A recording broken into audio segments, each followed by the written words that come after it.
Hello and welcome to a very out of frame review of the Wicked Cool Toys. I believe that's the company that made him Master Chief. Now, I don't have his packaging anymore, but I believe this figure was Wicked Cool Toys. I think that's what it said on the back of the packaging. I'm trying to think. I tossed out the packaging a few weeks ago. But anyways, this figure for his size and his price is actually pretty good. I know the Jazzwares has a few issues, but this figure does not share some of those issues. Some of them he does, yes. But anyways, we'll take a look at his accessories first before we take a look at Chief himself. First off, I believe I want to say I don't remember what they call this, but it's an assault rifle is what they called it on the box. Well painted and well detailed. Now it is made out of a softer material, and I have had it plugged into his back, and it has warped it. I could easily fix that, but see, lots of nice detail, and in some ways he makes me think of the old McFarlane figures, which is actually a good thing. My focus is just not working with me. It's the same on either side to the peg. And he has, I believe this is a grappling hook. And it doesn't, you just push these down, it's just a pressure missile. Not very well detailed, just a hunk of black plastic. It's got gray.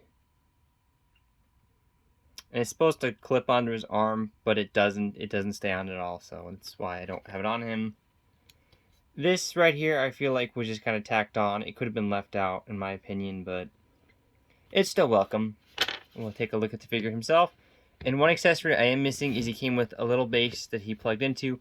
I have no idea where it went. I had it all together, and I cannot find it, so I'm just going to leave it out. But anyways, before we say anything, there's the peg hole for the rifle.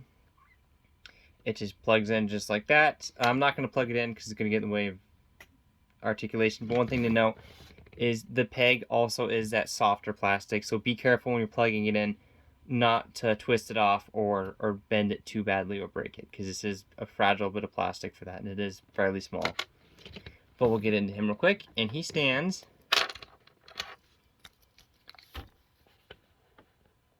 about 5 inches, maybe a little bit less. And he's fairly... Well, let me remeasure him, because that doesn't seem right.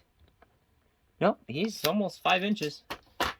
That's just a rough estimate, but he's a little over 4 inches, sorry.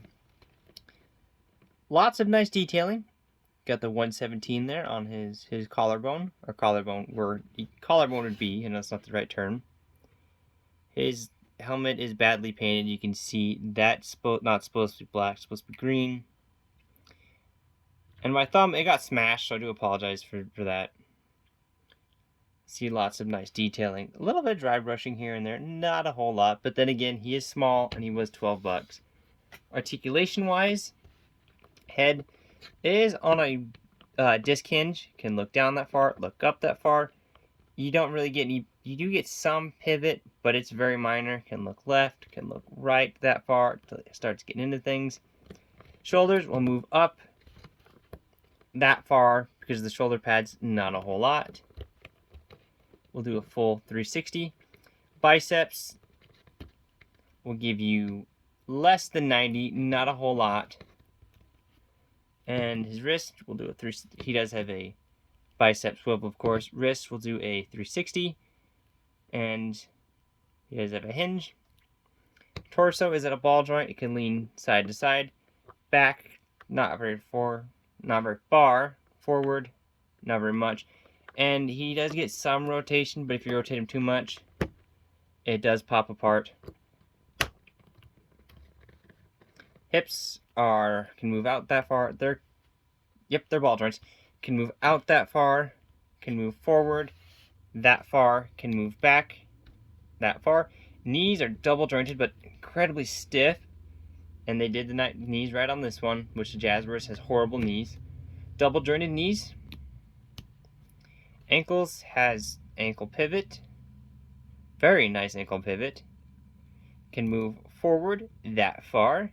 Can move backward that far. And that's it for Master Chief. Now, I believe, I'm not sure what game this design is from. I haven't played Halo since Halo 2. Currently working my way back through that one, and I gotta say, it's as good as I remember. But we'll get his gun pegged back. Oh, one thing to mention, he can't really hold his gun. He can, but he kind of can't because he doesn't really have the articulation to hold it very well. So you can get him to one-hand it, but due to the fact of his articulation, you really can't get him to two-hand it because of just the limited articulation. There's no way, because he's going to hold that at an angle, and you can't really get it across, so he's perpetually holding it one-handed, which, for as small as he is, isn't bad. I'm trying to keep him in frame here, but he's kind of difficult to try. It's hard to bear hug the camera and keep things in frame. So he can hold it, just not very well. I just leave it plugged into his back, which I think looks better than him one-handing it, because you got it on his back like that, which looks a lot better. Final thoughts on him. He is rather good for his size. I do wish I could have got my hand on a Jazzwares one, but where I live, the Jazzwares ones are incredibly hard to find, and they don't really pay eBay prices. I can't really get a whole lot in where I live, so internet prices is the only way. Downsides, I wish this would have been more of a spring-loaded gimmick, rather than just you push it down hard, it launches. And I wish it would, because I mean, it just falls out at the slightest touch. And I wish I could get it to stay on his arm.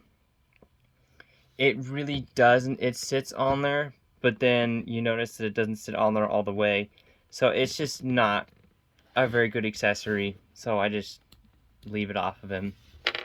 And I wish I would have kept his box for this review, but I'm getting closer on these lights on his helmet. Those are painted clean, but then his chin section of his helmet is not, which is, it's just baffling because those are smaller. And I think I showed the detailing on his back. He's got a lot of nice dry brushing in some places, but it's a little awkward because it's not everywhere. It's just in sporadic places. So, like I said, he does share. Jazzwares has that same issue. But unlike the Jazzwares Halo 2 Master Chief is the wrong color. That figure has an ugly paint job. He actually has more color palette, which, if these guys were bigger, they would be the better alternative, and I think they do have larger versions of these figures. I don't know.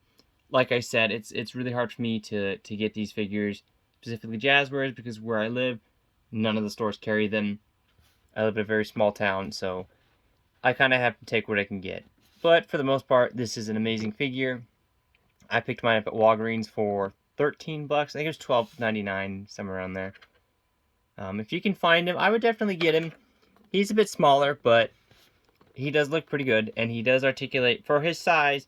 Now, compared to larger figures, no, he does not have the best articulation, but comparatively to other figures of his size, yes, he does have pretty good articulation. He's no, super articulated G.I. Joe figures that some of those older ones are, but he is fairly well articulated, and I do highly recommend him to anyone that wants a Master Chief in this scale, or is looking for a decent Master Chief figure and doesn't want to pay eBay listing prices for some of those older ones.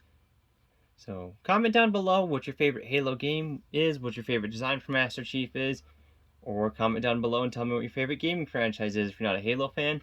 Like the video if you like the comment, like the video if you like the content, not the comment, and subscribe if you'd like to keep up with more reviews. I'm hoping to get a few more done and put out sometime this week, but if you'd like to keep up with that, subscribe and you'll see those when they're uploaded. Thank you for watching.